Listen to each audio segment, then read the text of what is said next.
এই কুকুরটা মসজিদের পাশে চারতলা বাড়ির সামনে গেটের কাছে কালকে রাতে কে বা কারা মেরে রেখে গেছিল।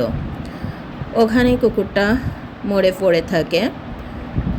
তারপর সকালবেলা দেখি কুকুরটাকে টেনে এরকম বাগানে নিয়ে এসে ফেলে রেখে গেছে। আসলে আমার বাড়ি থেকে একটু দূরেই, গন্ধটা আমার বাড়ি কমই আসতো, কিন্তু আশেপাশে যারা ছিল বা মসজিদ থেকে যত লোকজন যাতায়াত করছে কারো কোনো মাথা ব্যথা নাই।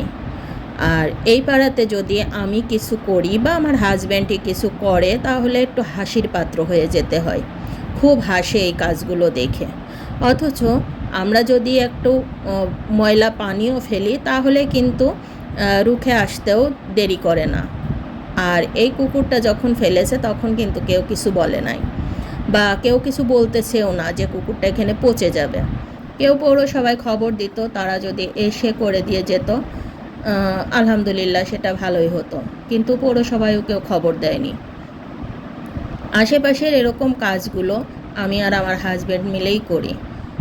যেহেতু অনেকখানি গর্ত করা লাগে, এই কাজটা আমার দ্বারা সম্ভব না, তাই আমার হাজব্যান্ড এই কাজটা করছে। ওর অনেক খাটনি হয়েছে। আসলে এখানে খুব মশা, এই অঞ্চলে যত মশা আছে 5 মিনিটও দাঁড়িয়ে থাকতে পারবেন না। তো এই কাজগুলো করে খুব অন্যায় কাজ করি। এই কাজগুলো করা মোটেও উচিত না। যদি পাড়াতে গন্ধ ছোটে সবাই নাকে কাপড় দিয়ে দিয়ে পাশ দিয়ে হেঁটে চলে যাবে, কিন্তু এই কাজগুলো কেউ করার নাই। তো এবারে অনেক জমিদার আছে, বলবে ওরা মানবিক কাজ করে, গোপনে করে, যেগুলো দেখাইতে হয় না। আর আমি সব দেখিয়ে দেখিয়ে করি, যেগুলো দেখাইতে পারি সেগুলো তো দেখাবই। আর এগুলো মানবিক কাজ দেখাতে হয় না।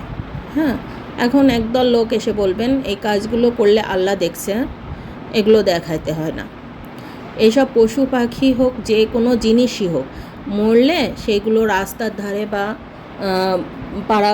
পাড়াতে ফেলতে নাই।